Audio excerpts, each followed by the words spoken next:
This meeting is being recorded.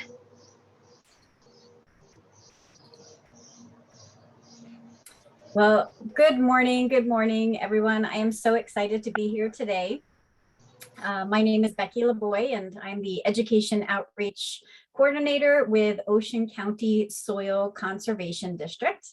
And I feel very fortunate to be here today to share my program called Landscaping for a Healthy Environment with Jersey Friendly Yards. I'm going to do a couple things. I'm going to share some information and photos through a PowerPoint, and I'm also going to toggle over to our Jersey Friendly Yards website and provide a brief tutorial about the website so I can introduce that to everyone as well. But first, let me tell you a little bit about the Ocean County Soil Conservation District, my employer. And if you've never heard of an Ocean County Soil Conservation District or a soil conservation district in general, I completely understand. Until I actually worked for the Ocean County Soil Conservation District, I too had never heard of one.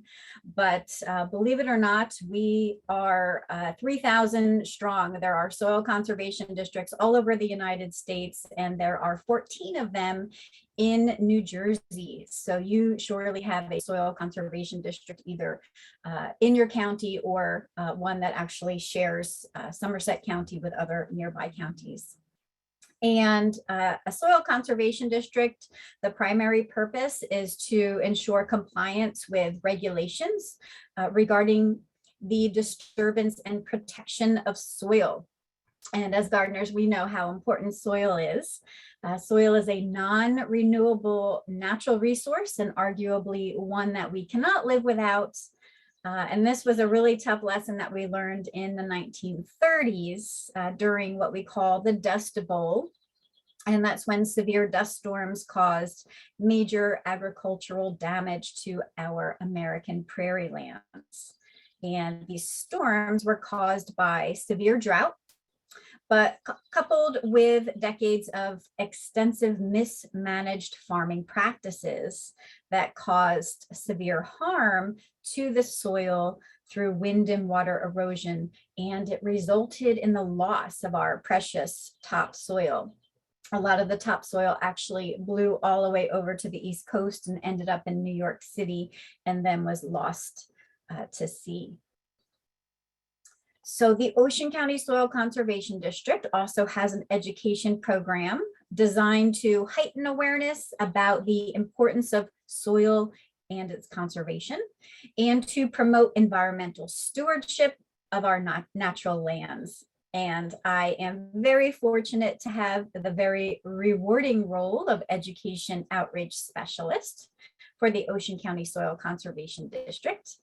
And on behalf of the district, I offer a variety of educational programs that bring awareness to the importance of natural resources, including soil and water, and plants and wildlife. And your role as gardeners, as you know, is a really important role, and it's an important way for you all to be environmental stewards as well. And one of the many educational initiatives in which I participate on behalf of the Ocean County Soil Conservation District is the Jersey Friendly Yards program. And Jersey Friendly Yards is a statewide initiative. It began in Ocean County in the Barnegat Bay watershed. And this initiative offers homeowners, as well as schools and businesses and municipalities and communities, ways to create healthy yards and healthy landscapes for a healthy environment.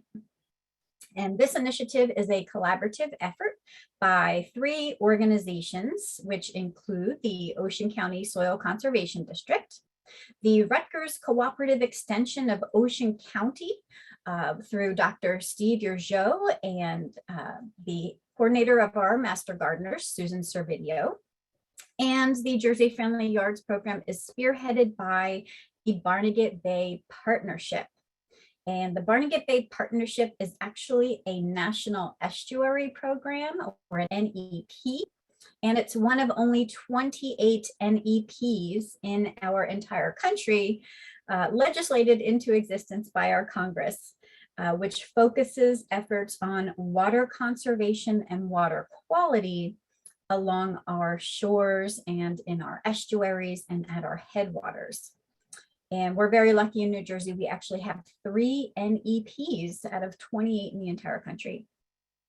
And together, our intention, so the Soil Conservation District, the Rutgers Cooperative Extension of Ocean County, and the Barnegat Bay Partnership, together, our intention is to bring the message statewide that your behaviors and actions as gardeners and homeowners and residents of your community truly impact the quality and health of our landscapes and environment. And you can play a positive role in the health of your community by creating what we call a Jersey-friendly yard. And the Jersey-friendly yards initiative is mainly a website and educational programming. And the website, which is www.jerseyyards.org, it offers information to home gardeners about creating a healthy foundation of soil. We talk about how to implement water conservation practices, reduce fertilizer use, eliminate pesticide use, create habitat for wildlife, and attract birds and pollinators to our yards, and all with an emphasis on using native plants in the landscape. I'm going to introduce you now to the Jersey Friendly Yards website, and I'm going to share with you some of our tools and our resources found on the website. And then I'm going to toggle back over to my PowerPoint, and I'm going to take you on a little tour of one of our Jersey Friendly Gardeners' yards who transformed her lawn into an oasis for pollinators and wildlife.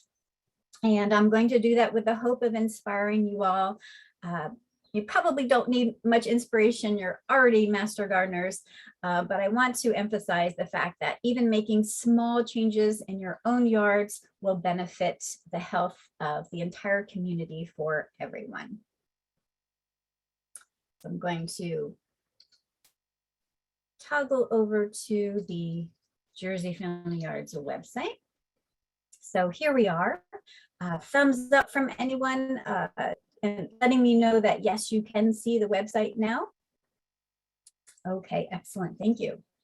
So I want to briefly take you on a little tutorial of the website. So this is our home page, and over here on the left tab is called Threats to Bays and Rivers. And if you explore any of the items in our drop-down menu, you'll learn a little bit more information about why this website was created, especially regarding eutrophication, which is an overload of nutrients in our waterways, which have impacted our water bodies all over our state and have caused, here's a picture of it right here, have caused algae blooms and fish kills, and limits our ability to actually go swimming or use our water at certain times of year. So we want to address that problem by landscaping properly. Over here, the second tab is called Create a Jersey Friendly Yard, and this drop-down menu has lots of different tools, and I'll introduce you to the interactive yard and to the 8 steps to a Jersey Friendly Yard and to some success stories in just a minute. But this tab also includes information about rain gardens, specific information about landscaping for pollinators, and then we have the beautiful pine barrens in New Jersey, and here's some information about landscaping in the Pinelands if you happen to live there or know someone who lives there or ever visit the Pinelands. So the next tab is Jersey Friendly Plants, and here's another wonderful tool that I'll introduce you to. It's my favorite tool on the whole website. It's called Jersey Friendly Plant Database. This tab, the drop-down menu also includes New Jersey native plants. So lots of information about native plants to New Jersey specifically, information about avoiding invasive plants in your garden or in landscapes. There's information about where to buy native plants. I'll show you this page in a few minutes. And then more information and photos about native plants in public gardens that you can visit.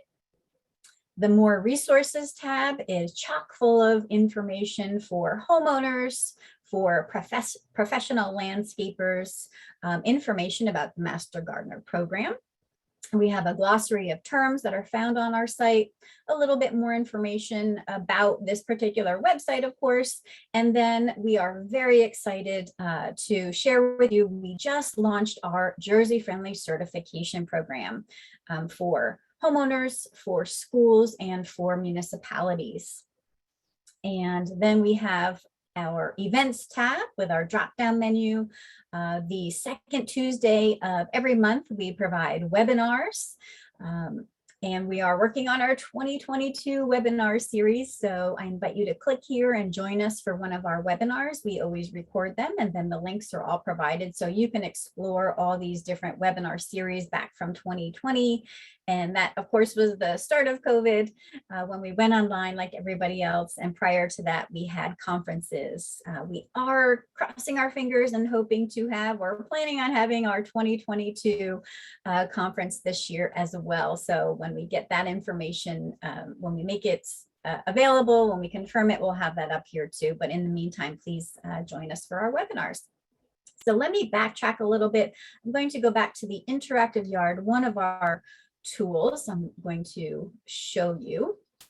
And the interactive yard is basically kind of a tool to provide some inspiration. And here is our kind of base plan of what we'll call just a typical yard, a typical home, maybe in the suburbs, lots of lawn, right? So lots of lawn, a home, maybe some plantings around the home, some foundational plantings, and a couple of trees. So we actually want to turn this yard into what we call a Jersey friendly yard, and we can do it by inspiring folks through this interactive yard tool. So a little bit of information here about how to use the interactive tool, and 11 tabs altogether that you can click on and actually kind of play with. So this one is removing impervious surfaces to reduce stormwater runoff, and we can replace our asphalt driveway and our old sidewalk, and instead we can add a new driveway with new pavers to allow water to soak into the ground, and a new walkway to do the same thing to reduce stormwater runoff. We want to remove our invasive plants, a detriment to our natural spaces in New Jersey that are overrun with plants like Japanese barberry and winter creeper. We want to get rid of butterfly bush. So sorry, I know that's a beautiful plant, but it's taking over places in New Jersey. So we're going to get rid of all these burning bush, and then we're going to add some new beds and some new plants into our clean slate here. So if we add a bed to the southeast corner, we're going to add some blue star. Mine just finished blooming. And if you want to know a little bit more information about these different plants you're planting, you can click on this name of the plant. A little window will open up to provide some basic information, and then you can click more and you'll get to our plant database page, which shares a lot more information, and I'm going to show you that tool in a little bit. Let's add some sedum and little blue stem, and we can do that all over this area here, all over our foundation. We want to add some English ivy. Do we want to add some English ivy? No, we don't. It's an invasive species. So we threw a little kind of a couple ringers in there to emphasize the point that there's a lot of plants in our landscape that are commonly planted, and sometimes commonly planted plants are assumed to be okay. in our landscapes, but not all of them are. Like English ivy is an invasive species, so we encourage you not to plant that. But do add eastern redbud if you have a little bit of room in your property. And we can kind of continue in the same way by adding different plants. And oops, calorie pear, we don't want to add that one. If you live in South Jersey, like I do, you'll see calorie pear has taken over all of our open spaces in South Jersey. It's such a shame. So we're going to add all these beauties here, river birch, and so forth. There's information about harvesting rainwater. We can add rain gardens and rain barrels. We can add beds to the front and continue on. So to the southeast corner, we can add beds to the backyard. So around the perimeter, here's our butterfly bush again. We don't want to plant that. So you kind of get the idea, right? So it's a way for us to see what is it going to look like if we attract pollinators, we add a little vegetable garden.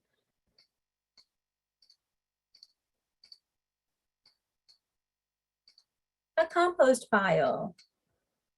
And here's some information about how to create a low impact lawn. We don't need to lose all the lawn. We need a little bit for the kids and the pets and just to enjoy, right? So information about how to get a soil test, how to aerate your lawn, don't over fertilize, leave grass clippings, and then let's view our complete yard. So there it is. Wow, what a difference, right? So from all lawn and a little bit of foundational plants and impervious surfaces to a really beautiful, lush landscape with lots of trees and shrubs along the perimeter, lots of gardens, and lots of native or at least not invasive plants in our landscape. And we can take a front yard before and front yard after look. And we can take a backyard before and a backyard after look. There we go. There's the front yard. Nice. So that's the interactive yard tool.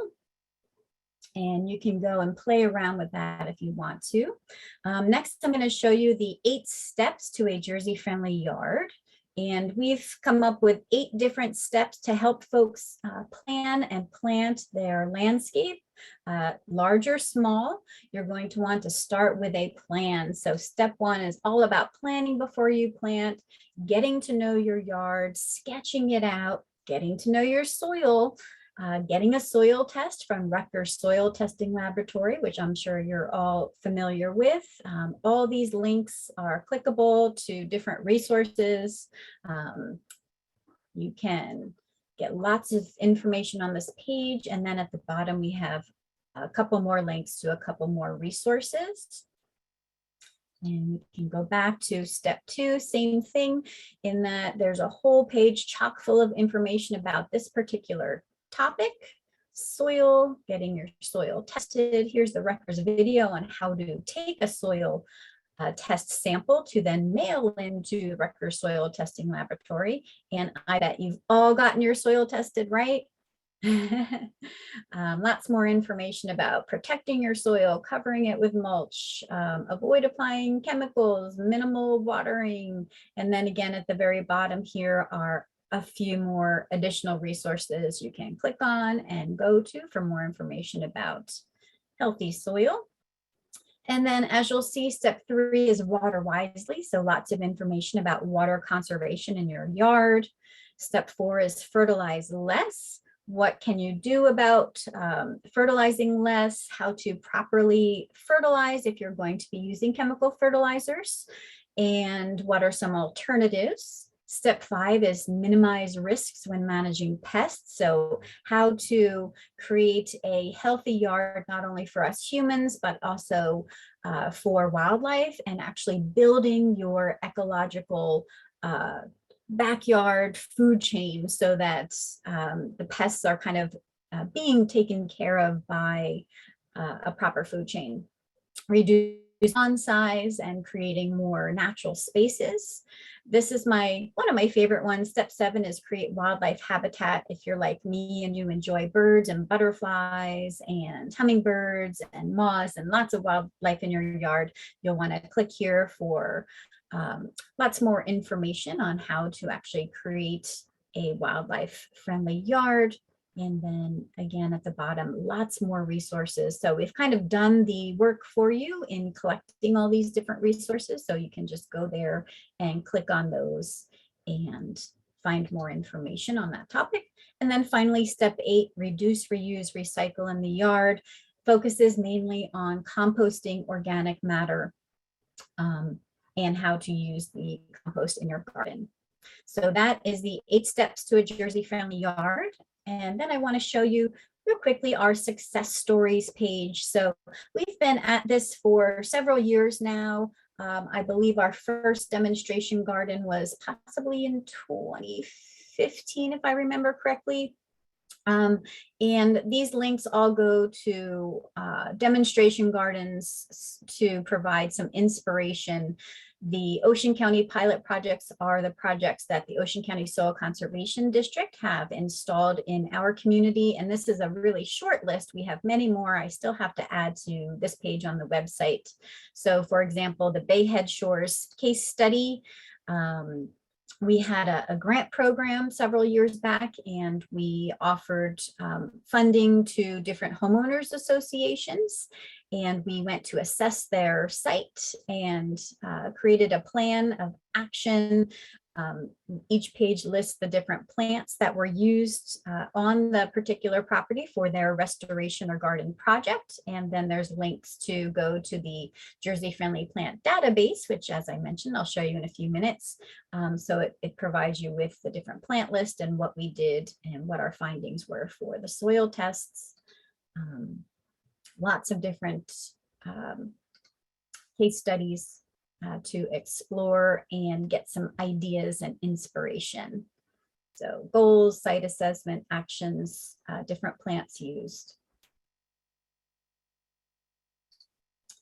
And so next on the list, my favorite tool is the Jersey Friendly Plant Database. And so the first thing you'll want to do is to register on the database. It's pretty simple. You just click on this link right here, and then you provide your name and some information that we collect. We don't share or sell any of your information. It's basically just to kind of let us know who's actually using our website and how we can best offer information for our particular user group. And then if you scroll down a little further, you'll see on the left, we call these our search filters. And then on the right is our list of plants. We have over 400 different plants currently in our database, and we continue to build on that.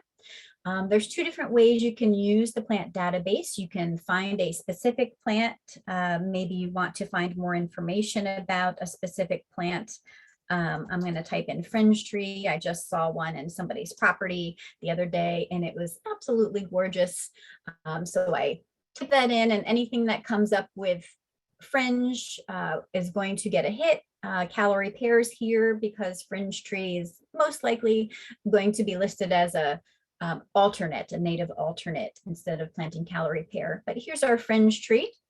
So I'm going to click on that, and then we get to a page with a little bit of information, which continues on here in the description, and a couple different pictures. So if we click on one of the pictures, you can see an enlarged picture, and then we included our image credit, and you can click here and you'll be taken to wherever we got this photo, and a lot of them are from the Lady Bird Johnson Wildlife Center website. And so here you can read a description. We tried to include information about the plant and a lot of wildlife connections with the plant, whether it's a host for different butterflies or moth caterpillars, what type of flower, when it blooms, what fruit, if the fruit is edible for wildlife. And then we have all the details here, so including the plant type, whether it's a native to New Jersey or not. There are some plants on here that are not native to New Jersey. Our invasives, you saw, they won't come up in our, they are in our database, but they'll come up and say it's an invasive species and plant some other alternatives instead. There are some non-natives such as purple coneflower, commonly thought to be native because it's so extensively planted, but it's actually a prairie plant. It's native to the prairie of the United States. But looking at our fringe tree information, we see the bloom time, the color, if it's deer resistant or not, what kinds of pollinators and wildlife are attracted to the plant, salt tolerance, and that can be useful not only if you live on the coast, but if you want to plant something near your driveway or an area where de-icing salts are commonly used. The physiographic region, if it's native to the Piedmont region of New Jersey or the coastal plain region, the different soil characteristics. So these are kind of the important ones here. What type of soil will fringe tree grow in? Loam, organic, sandy, or clay? The soil moisture, dry or moist, soil pH. So we can see this is a pretty versatile plant. What types of light it needs. So its optimal light is partial shade. The light range, it can withstand full sun as well as partial shade. And then its water needs, so it can survive in dry soil or moist soil. It has low drought tolerance, important to know, and then its size and growth rate. So if we go back to our search filters here, I'm going to click on that X. So that's no longer an option. And instead of finding a specific plant, what if I don't know what I want to plant and I'm just kind of looking for different plants that are appropriate for my yard? Well, I'm going to start with my region. So I live in the coastal plain, Somerset County, if I'm not mistaken. I looked it up on the map and it looks like it's right about here in the middle of the state. So it looks like it might straddle the Piedmont and the highland. So I'm going to click on Piedmont. It looks like it might be mostly in the Piedmont. If you happen to live in a special ecoregion in New Jersey, such as the Barrier Island or Coastal or the Pinelands, you can click on one of those. Plant type, that's going to be important. You may be looking for a specific type of plant like a tree or a shrub, or maybe some flowering perennials are always a favorite plant in the yard. If you want to stick with natives only, you can check this box. If you don't check the box, you'll get both native plants as well as non-natives. And I already told you that invasive plants are identified. Our non-native plants that we add to our database, they're all what we call ecologically friendly, meaning they offer some sort of ecological habitat for wildlife, and they're not aggressive, so they're not going to outcompete our native plants. So we call them, friendly in the garden. If you're looking for a particular bloom color, maybe you have lots of different colors, but you don't have anything that's blue in your garden, you might want to check that box. As you can see, every time a box is checked, you can see by the numbers here that you're going to really limit yourself. So if I click on deer resistance and I have a lot of deer in my yard, I want to click on high, our plant database is going to be limited to only 54 plants on the right hand side here. So do know that. So the more you click, the more limited your choices are going to be.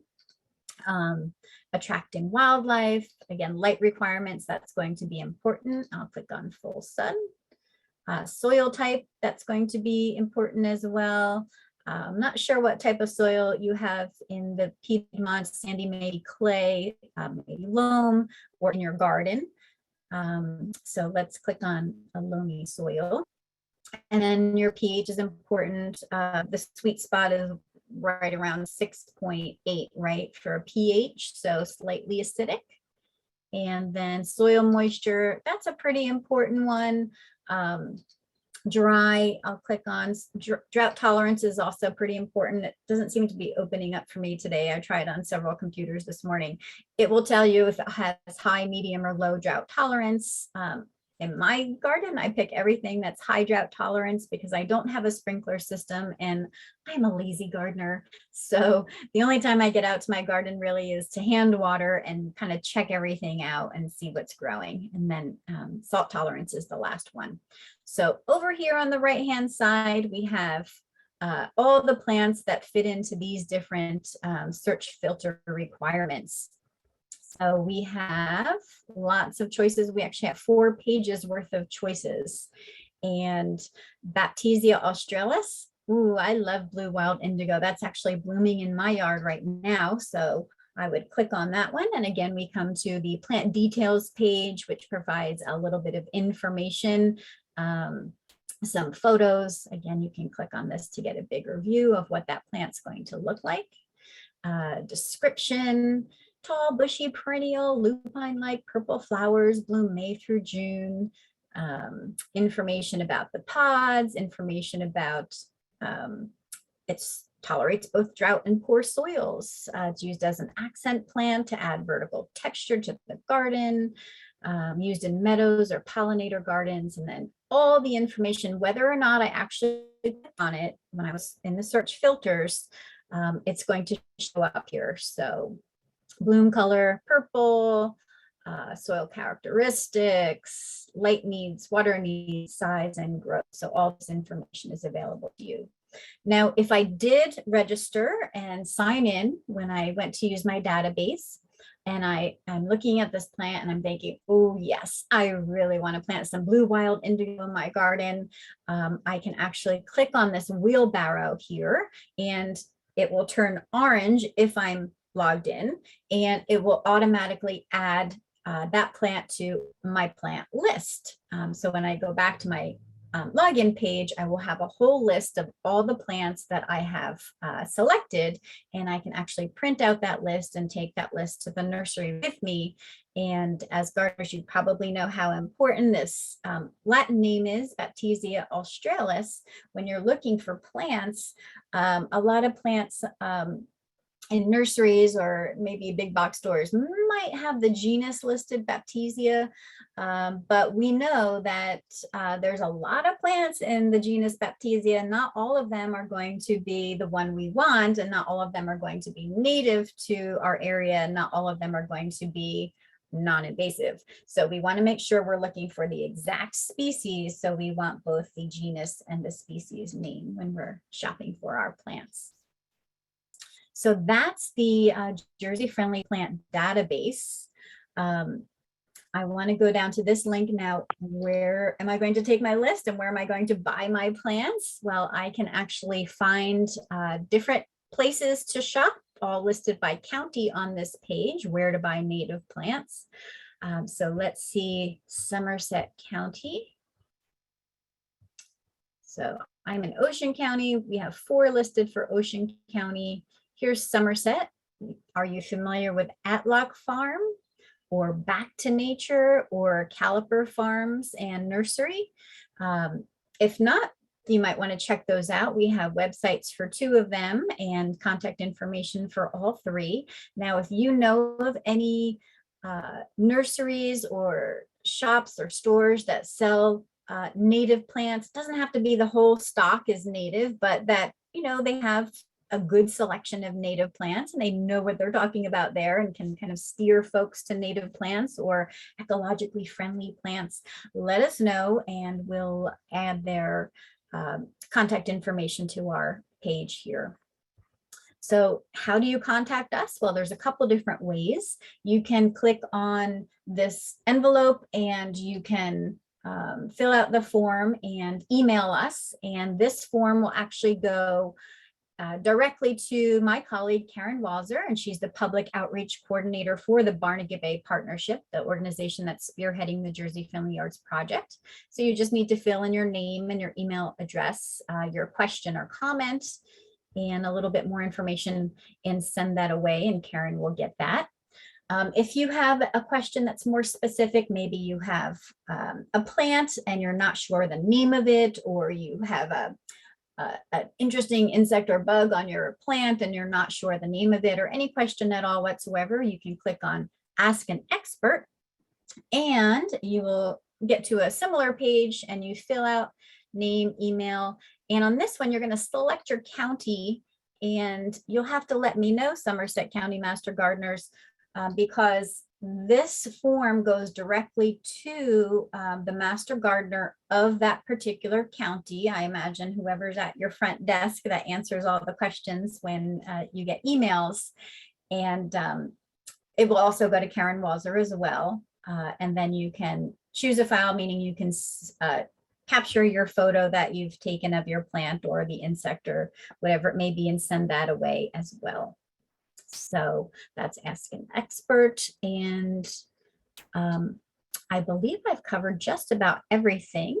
So I'm going to toggle back over to the PowerPoint and take you on that tour of the garden of one of our Jersey friendly gardeners. And there she is. So everyone, I want to introduce you to Phyllis. And Phyllis is a Jersey friendly gardener. And she actually also used to be, or still is, a master gardener, an Ocean County master gardener. And she's one of 10 homeowners who participated in a Jersey friendly pilot program in 2018. And all the gardeners in that program, they attended workshops, which included an in-depth tutorial of the website, similar to the one I just provided for you. I had a chance to visit all of their homes and discuss their specific sites. We did a site assessment. We talked about their soil. We did a soil test through Rutgers Soil Testing Laboratory. We talked about the water conditions, the light conditions in their yard, and we discussed different options for their garden or landscape. And they were provided with $150 worth of native plants to get started on their New Jersey friendly yard. And Phyllis, she wanted to turn her lawn into an oasis for pollinators. And I'm excited to showcase her yard to you. So less lawn means less mowing, less fertilizer, less water consumption, and spending more time enjoying a beautiful garden. And she used the interactive yard tool to get some inspiration for how to plan her garden. And first we took a look at the pathway that the sun takes as it rises and sets over her yard from east to west. And we noted any obstacles that shaded or blocked the light of the sun and what time of day the shadow was cast and for how long. And in our assessment, the front of Phyllis's yard gets full sun all day long. And around the side of her yard to the right there, going north, it's a little bit shady, so partly shady. And then the back of her house, she has a woodland back there, so a more shady woodland. And Phyllis wanted to add some plants in her front yard to her pre-existing foundation near her home. And she wanted to create a bed of native sun-loving plants along the street, including perennials and small shrubs. And she wanted to leave a narrow walkway that starts at the driveway and crosses the front of her house and kind of winds around to that partly shady area. There's actually a beautiful little stream below, a tributary of the Toms River, and then to her shady wooded backyard. And she wanted the pathway not only for easy access to get to her garden plants for any maintenance, but she also wanted to be able to bring small groups of people because she's a master she's a master gardener, and she is also a member of the Native Plant Society of New Jersey, and we love to do tours of home gardens where there's native plants. So she kindly provided our Jersey Shore chapter with some tours last year. So after sketching out her plan, she took a sample of her soil and sent it to Rutgers Soil Testing Lab as part of the Jersey Friendly Yards pilot program. And one of the soil attributes she had tested was soil texture. And this is a soil texture pyramid. It contains the 12 soil texture subclasses. And it was determined that she has somewhat loamy sand to sandy loam soil. Water quickly percolates into the soil, so it's quite dry. And to kind of overcome this nutrient poor, dry soil, Phyllis adds organic matter in the form of compost.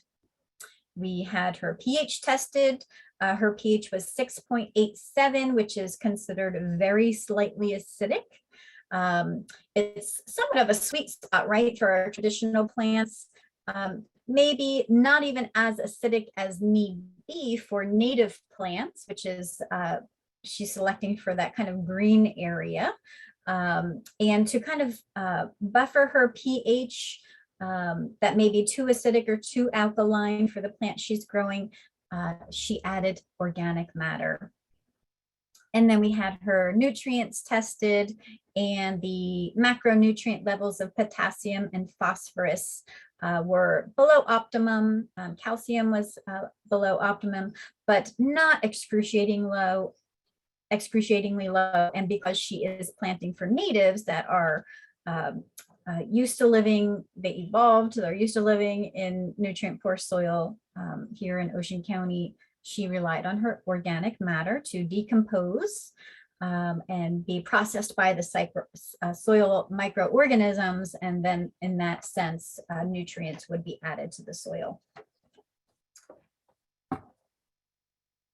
So she used step 2, start with healthy soil, to find information about how to get a soil test. And that's where you would go to if you wanted to find out more information about your soil texture, your soil pH, your nutrient levels. That's on the 8 steps to a Jersey-friendly landscape in the website. So once Phyllis had all of this important information about her soil and water and light conditions in her yard, she was ready to make her garden beds in the front and around the side and to the back of her yard. And wow, that is her amazing transformation. It's an oasis for pollinators and butterflies and birds. So let's take a little virtual walk through her garden to see what plants she selected.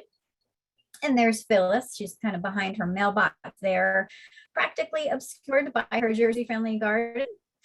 As I mentioned, she hosted 2 tours last summer for the Plant Society of New Jersey, showcasing her garden. And this large perennial that is growing like a shrub is called wild bergamot, Monarda fistulosa. And as we were walking by this beautiful plant, the hum of all the bees, there must have been a bee on every single flower. And these flowers are in the mint family, and they're very attractive to pollinators because they produce copious amounts of nectar. They're also untasty to deer, making them a great plant for gardens in areas with high populations of deer. And Phyllis added a lot of perennials to her foundation beds that added lots of bright colors to her garden, including Mexican hat sunflowers and goldenrod. And she has showy goldenrod, stiff goldenrod, seaside goldenrod, all growing in her garden. And all are attractive to honeybees and bumblebees and ants and beetles and moths and butterflies, all primarily seeking nectar. And the caterpillars of many moths feed on various parts of different goldenrod species. And this is actually a really good thing because songbirds depend on insects for protein to fuel their long distance migration, both north and south. And pictured here is a ruby-crowned kinglet perched on seaside goldenrod, gleaning tiny caterpillars and other insects from the foliage. So the birds are natural pest control. The pine siskin is gorging on seaside goldenrod seeds in the fall, along with several dozen members of its flock. The seeds are an important food source during fall migration. Continuing our walk down the pathway, you can see Phyllis has a variety of flowering perennials, and you probably recognize the purple coneflower on the immediate right. And purple coneflower, I mentioned earlier, it's ubiquitous in our home gardens. And although Phyllis focuses on plants that are native to New Jersey, she does have a few plants that are not native. And native plants are plants that were growing here before European settlers arrived. Non-native plants are plants that arrived after this time period. Some non-native plants we consider invasive species. They're the ones that take over the land, use up the water and nutrient resources, and create monocultures. But some non-native plants like purple coneflower are not ecologically harmful to the environment, and we include these in our Jersey Friendly Yards plant database. So purple coneflower is a non-native Jersey friendly plant. And as I mentioned, it's actually native to our Western prairies, Midwestern prairies. But it's showy, it's long lasting, it tolerates a range of conditions, including drought and poor soil. It's wildlife friendly. It's one of Phyllis's very small percentage of non-natives that provides ecological support and function to her garden. She also included blue giant hyssop in her garden. It is also a non-native but ecologically friendly, Jersey friendly plant. And here's a silver spotted skipper nectaring on the flowers. And bees and butterflies and hummingbirds all nectar on blue giant hyssop. And then growing next to the coneflower is dense blazing star. And this beautiful plant has spikes of fluffy purple flowers on those rigid stalks, and they bloom from the top down, July through August. And this plant prefers moist, fertile soil, but once established, it does tolerate poor, dry soil. And it's a valuable food plant for native bees and bumblebees and butterflies. Mixed in with a wild bergamot and purple coneflower, Phyllis planted Virginia mountain mint. This is a spectacular flowering perennial that thrives in dry or moist sandy, clay, or loamy soil, in full sun and in part shade. And it's not known for showy flowers, but mountain mint is extremely attractive to pollinators. They can't seem to get enough of this plant, and probably because it is in the mint family, so it continuously produces nectars. And the leaves have a really beautiful silvery green color and a really lovely texture and a lovely fragrance that deter deer. There are several species of native mountain mint on the Jersey Friendly Plant database, and I would call this a must-have plant in any Jersey Friendly yard. So notice that Phyllis has educational signs in her garden. She likes to teach visitors about the importance of natives to pollinators in both the adult form and the larval form. And here she's pointing out her shrubby St. John's wort. It's a lovely compact shrub with bright yellow pom-pom-like flowers, and the bees seem to be addicted to them. They actually dive in and swim around the stamens. Interestingly, the flowers do not produce nectar. The bees are seeking pollen. And bumblebees and syrphid flies and halictid bees, they all benefit from the copious amounts of pollen produced by this beautiful plant, shrubby St. John's wort. The flowers bloom June through August, the plant does contain some toxic chemicals called hypericin. They deter deer browse, but the chemical is tolerated by caterpillars of gray hairstreak butterflies and a variety of other moths who use the plant as a host in their caterpillar stages. This menagerie of sun-loving plants are tolerant of a variety of light conditions and soil texture types, and they tolerate both dry and moist soils. In the front lining the street, Phyllis is growing irises, black-eyed Susans, those are in bloom. To the left is her seaside goldenrod, not blooming yet, and then to the right is common evening primrose, also not blooming yet. And then back by the coneflower and wild bergamot, Phyllis has a 9-bark shrub. So even when the plants are not blooming, they provide lush green texture to the garden. And here is the 9-bark in bloom. It blooms in early summer, and then it produces berries for the birds in late summer to early fall. So as we turn the corner and begin to head north behind Phyllis's house toward the stream, she has a large patch of common milkweed leaning towards the sun. And it is a host plant to monarch caterpillars and other beneficial insects, such as this lacewing. There's 2 tiny eggs here that were found on this milkweed seed pod. The monarch egg looks like a teeny tiny pearl, and the lacewing egg is a tiny white dot hanging by the thread. And Phyllis planted 4 different kinds of milkweed in her yard, including common milkweed, butterfly weed, swamp milkweed, and world milkweed, and all support monarch caterpillars as well as adult butterflies and bees and other pollinators. And this is world milkweed. It has become one of my favorite plants, new favorite plants, and it's a little bit smaller, a little more diminutive than the other milkweeds, and it has white flowers. It can bloom anytime between July and September, which is a little bit later in the year than many other milkweeds. And the nectar of the flowers attracts many kinds of insects, including long-tongued bees and short-tongued bees and wasps and flies and butterflies and skippers and beetles. And like swamp milkweed, it is deer and rabbit resistant.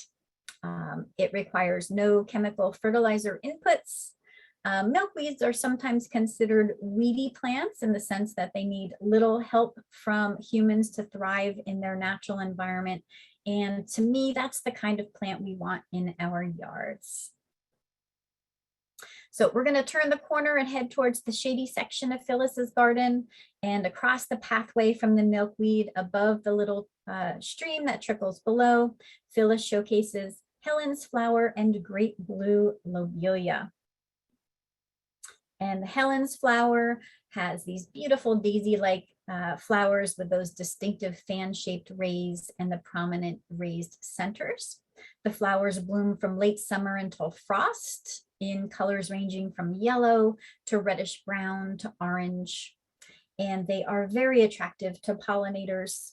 The tall plants can add the vertical texture to your gardens. They may need to be staked, but you can actually cut them back in early June. So now would be a good time, and they will have lots more bushier growth and lots more blooms. And then the great blue lobelia likes it a little bit more in part shade. Its native habitat includes swamps and moist low areas. However, it does tolerate some drought once it's established. A thick layer of mulch will help to keep your soil moist in a partly shady area of your yard. Its blue color is absolutely stunning, and you can use great blue lobelia in the back of borders to add depth to your garden. You can plant it in rain gardens and wildlife gardens and in woodland gardens. And then tucked within the plants, Phyllis is very clever. She added some recycled garden decor. So this is actually a broken pot and plate, and it's filled with marbles. And you add water, and it's an instant watering trough for thirsty insects. And she actually rescued these items from the side of the road on trash day on their way to the landfill. Phyllis is very clever and creative with reusing materials in her garden for both form, function, and beauty. And walking a little further down the pathway on the north side of the house, the light is limited and the soil is able to hold a bit more moisture. And Phyllis planted several species of ferns, including Christmas fern and ostrich fern is in that. And then beyond the ferns is a beautiful view of the stream that meanders past Phyllis's house. Phyllis uses no fertilizers or pesticides in her yard, luckily, because residue from such chemicals would be easily washed into this freshwater stream and then make their way to the bay. It would cause eutrophication and destroy nature's delicate ecological fabric of life. So thanks, Phyllis. Phyllis enjoys the beautiful cardinal flowers growing on the shady, moist stream banks below. And then out from behind the shade of her house, garden phlox is happy and healthy in this partly sunny location. Phlox is attractive to many pollinators, including clear wing moths. And she also has some dappled sun in areas in her backyard, close to the woods behind her house. The soil here is rich with organic matter. Rose mallow thrives in either sandy or loamy soil. It prefers full sun, but tolerates partial shade. It prefers well-drained to medium-drained moist soil, but tolerates well-drained dry soil as well once it's established. Wild ginger grows well in Phyllis's shady woodland. The fallen leaves provide a natural mulch that keeps the soil moist, just the way ginger likes it, as does bloodroot. This native likes part to full shade with moist but well-drained organic soil. And if you've ever seen the flowers, then you know how stunningly beautiful the white flowers are in spring, and they last only a short time. And these leaves are mingled in with summer sweet. And summer sweet is a shade-loving shrub found growing in Phyllis's dappled woodlands with moist, well-drained soil. And this shrub has a very fragrant, sweet smell. And it's a nectar plant for butterflies, including this beautiful spice bush swallowtail. And it is also very attractive to other beneficial insects, such as these soldier beetles. They do no harm to the plant. They're actually a cousin to lightning bugs, although they lack that fluorescing chemical that is in their abdomen. Another common name for summer sweet is sweet pepper bush, named for the dried fruit capsules resembling peppercorns. Birds benefit from these seeds in the winter. And here's an American goldfinch having a meal of sweet pepper bush seeds. And finally, we reach the other side of Phyllis's yard and her monarch way station, where she grows more milkweed and boneset. And as I mentioned, milkweed is an important food source for monarchs. And the caterpillar, the monarch caterpillar, they are specialists, as you may know. They have co-evolved with this toxic family of plants, and they can eat nothing else. So without a source of milkweed for the caterpillars, the monarch butterfly would cease to exist. And the common boneset is planted among the milkweed. It's a clumping perennial. It has small white flowers that bloom from July through September. And butterflies, such as this common buckeye, value the nectar as a food source. And it is a host plant for numerous butterfly and moth caterpillars. And boneset will readily self-seed and spread, offering you an instant meadow in a few short seasons. So do beware. It reseeds itself prolifically. But if a meadow is what you're after, then boneset mixes well with grass-leaved goldenrod, ironweed, and wingstem, all native to New Jersey, and they're all a bit weedy, so it's best to plant them in a large area to create a wild meadow. And once established, they need absolutely no care at all. So back to where we started on our tour of Phyllis's yard. One last plant I want to point out growing below the mailbox is prickly pear cactus. And that's New Jersey's only native cactus. And yellow ornate flowers develop along the top of each pad and bloom June through July. And then each flower blooms for only one day. And they are magnets for bees who dive into the center of the flowers looking for nectar and pollen. And it's really fun to watch them swim around through the stamen and then fly off covered in yellow pollen grains. And then a red edible fruit will follow fertilization. And the flowers, fruits, and pads all offer food for wildlife.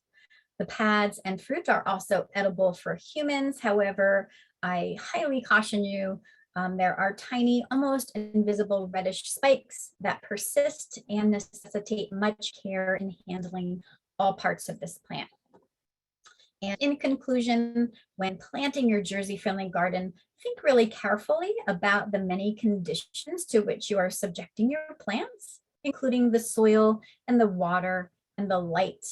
And get your soil tested so you know the conditions to which you are subjecting your plants, and select plants that match these conditions. So if you have dry, sandy soil Instead of setting up a sprinkler, select drought tolerant plants and conserve our precious and dwindling water resources.